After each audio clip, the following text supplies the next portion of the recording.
Hello friends, ಎಲ್ಲರಿಗೂ ನಮಸ್ಕಾರ. ನಮ್ಮನೇಲಿ ಮಾಡೋಂಥ ದೋಸೆ ಮತ್ತು ಶೇಂಗಾ ಚಟ್ನಿ ತೋರಿಸ್ಕೊಡ್ತಾ ಇದ್ದೀನಿ. ಮೆಂತ್ಯ 1.5 ಸ್ಪೂನ್ ಅಷ್ಟು, ಮೀಡಿಯಂ ಅವಲಕ್ಕಿ 2 ಸ್ಪೂನ್ ಅಷ್ಟು, ಅವಲಕ್ಕಿ ಬೇಕಾದ್ರೆ ಉಪಯೋಗಿಸಿ. ಕಡಲೆಬೇಳೆ 1-2ರಿಂದ 3 ಸ್ಪೂನ್ ಅಷ್ಟು ಇದೆ. ಉದ್ದಿನಬೇಳೆ 1 ಕಪ್ ಅಷ್ಟು, ಹಾಗೆ society ration dosa rice 3 cup ಅಷ್ಟು ತೊಗೊಂಡಿದ್ದೀನಿ. ಎಲ್ಲನೂ ಚೆನ್ನಾಗಿ ತೊಳೆದು ನೆನೆಸಿಟ್ಕೊಳ್ಳೋಣ. ಒಂದೇ ಬೌಲಲ್ಲಿ ಮಿಕ್ಸ್ ಮಾಡಿ ನೆನೆಸಿಟ್ಕೊಳ್ಬೋದು, ಚೆನ್ನಾಗಿರುತ್ತೆ.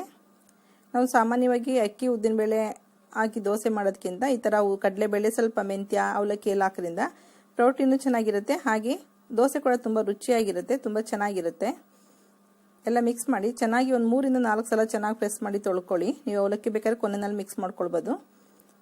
ನಾನಿಲ್ಲಿ ಮೀಡಿಯಂ ಅವಲಕ್ಕಿ ತೊಗೊಂಡಿದ್ದೀನಿ. ಅವಲಕ್ಕಿ ಬೇಡನೂ ಕೂಡ ಕ್ವಿಟ್ ಮಾಡ್ಬೋದು. ನೆನೆಸಿ ಒಂದು 5-6 ಗಂಟೆಯಷ್ಟು ನೆನೆಸಿಟ್ಕೊಳ್ತಿದ್ದೀನಿ ಚೆನ್ನಾಗಿ ತೊಳೆದ್ಬಿಟ್ಟು. ಈಗ ಸಾಯಂಕಾಲ ರುಬ್ಕೊಳ್ತಾ ಇದ್ದೀನಿ.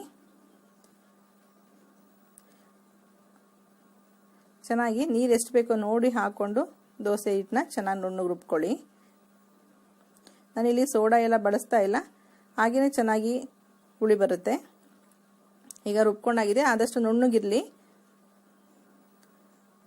ನೀವು ನೈಟ್ ಉಪ್ಪು ಬೇಕಾದ್ರೆ ಹಾಕಿಡ್ಬೋದು, ಅಥವಾ ಹಾಗೆ ಹುಳಿ ಬರೋಕ್ಕೆ ಬಿಟ್ಬಿಟ್ಟು ಬೆಳಿಗ್ಗೆ ಉಪ್ಪು ಹಾಕಿ ಕೂಡ ನೀವು ದೋಸೆ ಹಾಕೊಳ್ಳೋದು. ಅಕಸ್ಮಾತ್ ಈ ಬ್ಯಾಟರ್ ಜಾಸ್ತಿ ಇದೆ ಅಂತಂದರೆ ಇದನ್ನು ಉಪ್ಪು ಹಾಕ್ತಿ ಹಾಗೆ ಕೂಡ ಫ್ರಿಜ್ನಲ್ಲಿ ಸ್ಟೋರ್ ಮಾಡ್ಬೋದು. ಇದರಲ್ಲಿ ಪಡ್ಡು ದೋಸೆ ಎಲ್ಲ ಚೆನ್ನಾಗಿರುತ್ತೆ. ಹಾಗೆ ನೀವು ರಾಗಿ ದೋಸೆ ಬೇಕಂದ್ರೂ ಕೂಡ 1 ಕಪ್ ರಾಗಿ ಹಿಟ್ಟು 1 ಕಪ್ ಈ ದೋಸೆ ಬ್ಯಾಟರ್ನ ಹಾಕೊಂಡು ಕೂಡ ಮಿಕ್ಸ್ ಮಾಡಿ ರಾಗಿ ದೋಸೆ ದಿಢೀರಂತ ಹಾಕೊಳ್ಬೋದು ನೀವು.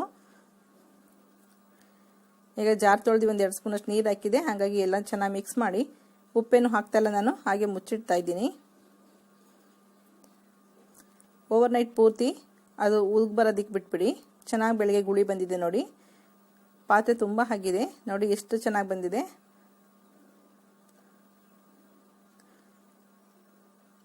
ನಿಮಗೆ ಜಾಸ್ತಿ ಹಿಟ್ಟಾಗುತ್ತೆ ಅಂದರೆ ಉಪ್ಪಾಕಿ ಇಟ್ಬಿಟ್ರೆ ಇನ್ನೂ ಜಾಸ್ತಿ ಹುಳಿ ಬರುತ್ತೆ ಹೊರಗಡೆನೇ ಇಟ್ಟರೆ. ಹಾಗಾಗಿ ಫ್ರಿಜ್ಗಿಡನ ಇಡೋದಾದರೆ ಈಗ ನೀವು ಸ್ಟೋರ್ ಮಾಡಿ ಎತ್ತಿಟ್ಕೊಳ್ಬೋದು. ಈ ಥರ ಗುಳ್ಳೆ ಥರ ಇದ್ರೆ ದೋಸೆ ತುಂಬ ಸ್ಪಾಂಜಿ ಥರ ತುಂಬ ಚೆನ್ನಾಗಿ ಗುಡ್ ಥರ ಬರುತ್ತೆ. ದೋಸೆ ಹಿಟ್ಟು ಬ್ಯಾಟರ್ನಲ್ಲೇ ನಿಮ್ಗೆ ಗೊತ್ತಾಗ್ಬಿಡುತ್ತೆ ದೋಸೆ ಆಗಲಿ ಇಡ್ಲಿ ಆಗಲಿ ಎಷ್ಟು ಚೆನ್ನಾಗಿ ಬರುತ್ತೆ ಅಂತೇಳಿ. ನಾನು ಸ್ವಲ್ಪ ಕಲ್ಲರಾಗಿ ಸ್ವಲ್ಪ ಕ್ರಿಸ್ಪಿ ಬರಲಿ ದೋಸೆ ಅಂತೇಳಿ 1-2 ಸ್ಪೂನ್ ಅಷ್ಟು ಅಕ್ಕಿ ಹಿಟ್ಟು ಮತ್ತು ಉಪ್ಪನ್ನ ಹಾಕೊಳ್ತಾ ಇದ್ದೀನಿ. ದೋಸೆ ಬ್ಯಾಟರ್ನ ಸ್ವಲ್ಪ ಎತ್ತಿಟ್ಕೊಂಡಿದ್ದೀನಿ. ನಿಮ್ಗೆ ರುಚಿಗೆ ಎಷ್ಟು ಬೇಕೋ ಅಷ್ಟು ಉಪ್ಪು ಮತ್ತು ಅಕ್ಕಿ ಹಿಟ್ಟು ಹಾಕೊಂಡು ಮಿಕ್ಸ್ ಮಾಡ್ಕೊಳ್ಬೋದು. ಅಕ್ಕಿ ಹಿಟ್ಟು ಹಾಕೋದ್ರಿಂದ ದೋಸೆ ಚೆನ್ನಾಗಿ ಕ್ರಿಸ್ಪಿಯಾಗಿರುತ್ತೆ. ಕೆಳಭಾಗ ಹೆಂಚು ಮೇಲೆ ಹಾಕಿದಾಗ ಒಂದು ಕಡೆ ಸಾಫ್ಟಾಗಿ ಒಂದು ಕಡೆ ಕ್ರಿಸ್ಪಿಯಾಗಿರುತ್ತೆ. ಆ ಥರ ಇಷ್ಟ ಆಗುತ್ತೆ ಅನ್ನೋದಾದರೆ ಅಕ್ಕಿ ಹಿಟ್ಟು ಹಾಕೊಳ್ಬೋದು. ಅಕ್ಕಿ ಹಿಟ್ಟು ಕಂಪಲ್ಸರಿ ಇಲ್ಲ, ಬೇಕಾದರೆ ಹಾಕೊಳ್ಳಿ. ಅಕಸ್ಮಾತ್ ದೋಸೆ ಸಂಪಳ ಏನಾದ್ರು ತೆಳ್ಳಗಾಯಿತು, ನಿಮ್ಗೆ ಗೊತ್ತಾಗದೆ ನೀರು ಜಾಸ್ತಿ ಆಗಿದೆ ಅಂದಾಗ ಕೂಡ ಅಕ್ಕಿ ಹಿಟ್ಟನ್ನ ಮಿಕ್ಸ್ ಮಾಡ್ಕೊಳ್ಬೋದು. ಚೆನ್ನಾಗಿ ಮಿಕ್ಸ್ ಮಾಡ್ಕೊಳ್ಳಿ, ಗಂಟಾಗದೇ ಇರೋ ರೀತಿ. ನಾನು ಬೆಳಗ್ಗೆಗೆ ಅಕ್ಕಿ ಹಿಟ್ಟು ಹಾಕೊಳ್ತಾ ಇದ್ದೀನಿ. ಈಗ 1 ಕಪ್ಪಲ್ಲಿ ನಾನು ದೋಸೆ ಹಾಕ್ತೀನಿ, ಚೆನ್ನಾಗಿರುತ್ತೆ. ನಾನು ಇಲ್ಲಿ ಶೇಂಗಾ ಚಟ್ನಿ ಮಾಡ್ಕೊಳ್ತಾ ಇದ್ದೀನಿ, ತುಂಬ ಚೆನ್ನಾಗಿರುತ್ತೆ. ಶೇಂಗಾನ ಡ್ರೈ ರೋಸ್ಟ್ ಮಾಡಿಕೊಂಡು ಸ್ವಲ್ಪ ಸಿಪ್ಪೆ ತೆಗೆದಿಟ್ಕೊಳ್ಳಿ. ಸ್ವಲ್ಪ ಕೊತ್ತಂಬರಿ ಸೊಪ್ಪಿದೆ, ಹಸಿಮೆಣಸಿನಕಾಯಿ ಎಣ್ಣೆನಲ್ಲಿ ಫ್ರೈ ಮಾಡಿ ಇಟ್ಕೊಂಡಿದ್ದೀನಿ. ಹಾಗೆ 1 ಎಲೆಗ ಇದೆ ಮನೆಯಲ್ಲಿ, ಹಾಗಾಗಿ ಒಂದು 3 ಎಲೆ ಯೂಸ್ ಮಾಡ್ತಾ ಇದ್ದೀನಿ. ಮೆಣಸು 1 5-6 ಕಾಳಷ್ಟು, ಬೆಳ್ಳುಳ್ಳಿ 1 3 ಇಲುಕು, ಹಾಗೆ ಕರ್ಬೇವಿನ ಸೊಪ್ಪು 2-3 ಕಡ್ಡಿಷ್ಟು ತೊಗೊಂಡಿದ್ದೀನಿ. ರುಚಿಗೆ ತಕ್ಕಷ್ಟು ಉಪ್ಪಿದೆ.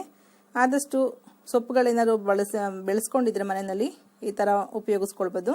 ಕಡಲೆಕಾಯಿ ಬೀಜ, ಹಾಗೆ ಉಪ್ಪು ಮೆಣಸು ಬೆಳ್ಳುಳ್ಳಿ ಎಲ್ಲ ಏನು ತೊಗೊಂಡಿದ್ದೀವಿ ಎಲ್ಲ ಹಾಕೊಳ್ತಾ ಇದ್ದೀನಿ.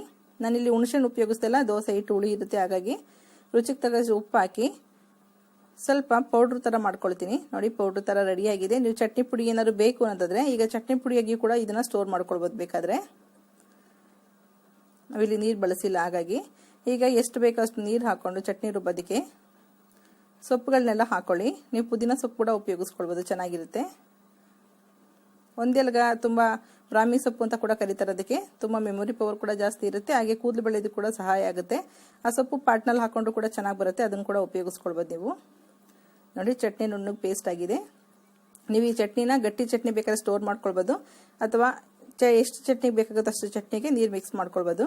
ನೀವು ಗಟ್ಟಿ ಚಟ್ನಿನ ಸ್ಟೋರ್ ಮಾಡಿದ್ರೆ ನೀವು ಡಬ್ಬಿ ಕಟ್ಟೋದಕ್ಕಾಗ್ಬೋದು, ಅಥವಾ ಬೆಳಗ್ಗೆ ನೀವು ರುಬ್ಬಿದ್ರೆ ಸಂಜೆವರೆಗೂ ಚಟ್ನಿ ಅಳಿಸೋಗೋದಿಲ್ಲ, ಅಷ್ಟು ಚೆನ್ನಾಗಿರುತ್ತೆ.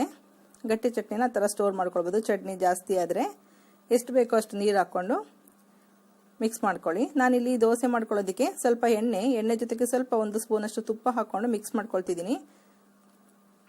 ಅಥವಾ ಬೆಣ್ಣೆ ಇದ್ದರೆ ಬೆಣ್ಣೆ ಹಾಕ್ಕೊಂಡು ಕೂಡ ನೀವು ದೋಸೆನ ಫ್ರೈ ಮಾಡ್ಕೊಳ್ಬೋದು, ಅಥವಾ ಎಣ್ಣೆ ಅಥವಾ ಬೆಣ್ಣೆ ತುಪ್ಪ ಯಾವುದ್ರಲ್ಲಿ ಬೇಕಾದ್ರೂ ನೀವು ಫ್ರೈ ಮಾಡ್ಕೊಳ್ಬೋದು. ಈಗ ಹೆಂಚು ಬಿಸಿಯಾಗಿದೆ, ಈಗ ದೋಸೆ ಹಾಕ್ಕೊಳ್ಳೋಣ. ದೋಸೆ ಸೌಟಿಗಿಂತ ಕಪ್ನಲ್ಲಿ ತುಂಬಾ ಚೆನ್ನಾಗಿ ಬರುತ್ತೆ ನೋಡಿ. ನಿಮ್ಗೆ ಇಷ್ಟ ಆದರೆ ಟ್ರೈ ಮಾಡ್ಬೋದು. ಎಷ್ಟು ತೆಳ್ಳಗೆ ಬೇಕಾದ್ರೂ ಕೂಡ ಬರುತ್ತೆ, ಯಾವ ದಪ್ಪ ಬೇಕಾದ್ರೂ ಯಾವ ರೀತಿ ಬೇಕಾದ್ರೂ ಹಾಕ್ಕೊಳ್ಬೋದು ಕಪ್ನಲ್ಲಿ. ನಾನು ತುಪ್ಪ ಮತ್ತು ಎಣ್ಣೆ ಮಿಕ್ಸ್ ಮಾಡಿದ್ದೀನಲ್ಲ ಅದನ್ನು ಹಾಕ್ಕೊಂಡು ಒಂದು ಅರ್ಧ ಸ್ಪೂನಷ್ಟು ಹಾಕಿ ಮುಚ್ಚಿಟ್ಟು ಬೇಯಿಸ್ಕೊಳ್ತಾ ಇದ್ದೀನಿ. ದೋಸೆ ನೋಡಿ ಅಕ್ಕಿ ಹಿಟ್ಟಾಗಿರೋದ್ರಿಂದ ಎಷ್ಟು ಚೆನ್ನಾಗಿ ಕಲರ್ ಬಂದಿರುತ್ತೆ, ತುಂಬಾ ಚೆನ್ನಾಗಿರುತ್ತೆ ಕಲರು. ನೋಡಿ ಎಷ್ಟು ಚೆನ್ನಾಗಿದೆ, ಗೂಡು ಗೂಡು ನೋಡಿ ಎಷ್ಟು ಚೆನ್ನಾಗಿದೆ. ಈ ಥರ ಇದ್ದರೆ ಕ್ರಿಸ್ಪಿಯಾಗಿ ಸ್ಪಾಂಜಿಯಾಗಿ ತುಂಬಾ ಚೆನ್ನಾಗಿರುತ್ತೆ. ನೀವು 2 ಸೈಡು ಬೇಕಾದ್ರೆ ಬೇಯಿಸ್ಕೊಳ್ಬೋದು, ಇಲ್ಲಾಂದರೆ ಒಂದೇ ಸೈಡು ಸಾಕು. ಮುಚ್ಚಿ ಬೇಯಿಸಿದ್ರಿಂದ ಒಂದೇ ಸೈಡು ಚೆನ್ನಾಗಿ ಫ್ರೈ ಆಗಿರುತ್ತೆ. ಇದ್ರ ಜೊತೆಗೆ ಪಲ್ಯ ಇದ್ದರೆ ಪಲ್ಯ ಕೂಡ ಹಾಕ್ಕೊಳ್ಬೋದು. ನಾನಿಲ್ಲಿ ಸಿಂಪಲಾಗಿ ಚಟ್ನಿ ಮಾಡ್ಕೊಂಡಿದ್ದೀನಿ. ನನ್ನ ಸೆಟ್ ದೋಸೆ ಹಾಕೊಳ್ತಿದ್ದೀನಿ. ಸೆಟ್ ದೋಸೆ ಕೂಡ ತುಂಬಾ ಚೆನ್ನಾಗಿರುತ್ತೆ. ಇದರಲ್ಲಿ ಸೆಟ್ ದೋಸೆನೇ ಸುಮ್ಮನೆ ಕಪ್ಪಲ್ಲಿ ಹಾಕಿಬಿಟ್ಬಿಡೋದು ಅಷ್ಟೇ, ಅದ್ರ ಮೇಲೇನೂ ಅಲುಗಾಡಿಸಬಾರ್ದು. ಅದಕ್ಕೂ ತುಪ್ಪ ಎಣ್ಣೆ ಹಾಕಿ ಮುಚ್ಚಿಟ್ರೆ ಚೆನ್ನಾಗಿ ಸ್ಪಾಂಜ್ ಥರ ತುಂಬ ದಪ್ಪ ಆಗುತ್ತೆ ಈ ದೋಸೆ.